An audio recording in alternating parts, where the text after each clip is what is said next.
Je lis du livre de 1 Jean chapitre 3 au verset 22 ce qui suit.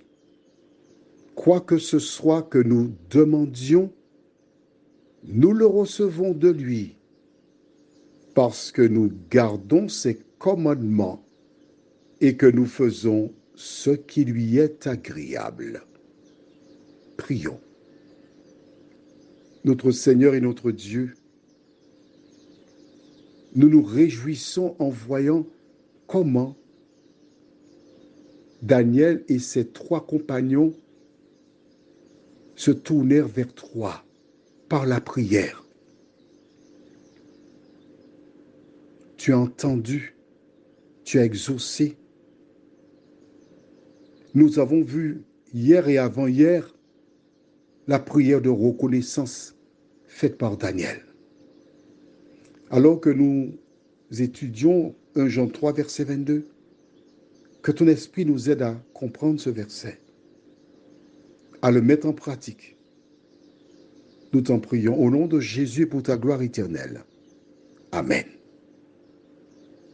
Quand nous lisons l'histoire de Daniel, nous sommes heureux que Dieu l'ait entendu et exaucé. Mais ce soir, Dieu voudrait t'inviter toi aussi à prier de telle sorte que lorsque tu lui demandes quelque chose, tu vives la même expérience que Daniel.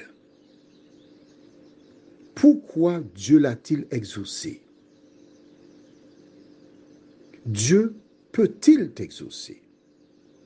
Dans le verset du jour, ou du soir plus précisément, nous avons vu quoi que ce soit que nous demandions, nous le recevons de lui. À quelles conditions?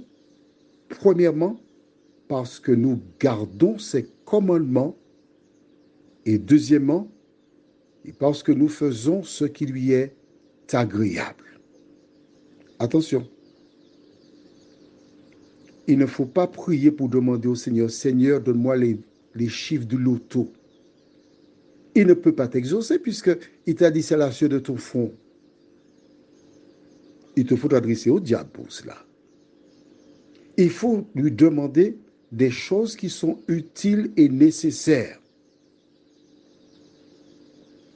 Et lorsque nous demandons, nous devons toujours ajouter, non pas ma volonté, mais selon ta volonté. As-tu compris cela? Il fallait trouver l'énigme, le rêve, l'explication de Nebuchadnezzar. C'était une nécessité. Des vies étaient en péril. Daniel et ses compagnons invoquèrent l'Éternel. Il exauça. Il exauça parce qu'il remplissait les conditions. Il faisait ce qui était agréable à Dieu, c'est-à-dire il refusait de se souiller par les mets du roi ainsi que le vin du roi. Donc il respectait l'enseignement biblique. Dieu a exaucé. Mais il existe encore 2 autres choses fondamentales, indispensables pour que Dieu nous exauce. La première se trouve dans Proverbe 28, verset 9. Proverbe 28, verset 9. Alors ça, c'est un rappel.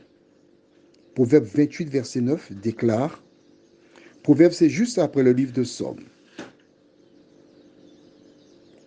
Si quelqu'un détourne l'oreille pour ne pas écouter la loi, sa prière même est une abomination ou une malédiction. Je voudrais t'inviter, toi qui m'écoutes en ce soir, à ne pas prendre Dieu à la légère. Si tu mènes des luttes, oui, tu peux prier. Dis, Seigneur, j'ai telle faiblesse. Chaque fois, je te demande la force de ne pas faire telle chose, je tombe, Seigneur, viens à mon secours. Tu peux prier. Tu dois prier. Mais si tu t'installes dans une situation avec le désir de continuer, persévérer, ne prie pas. Parce que c'est une malédiction.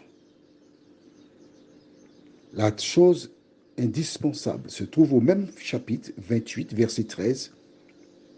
La Bible déclare, « Celui qui cache ses transgressions ne prospère point, mais celui qui les avoue et les délaisse obtient miséricorde ou encore le pardon. »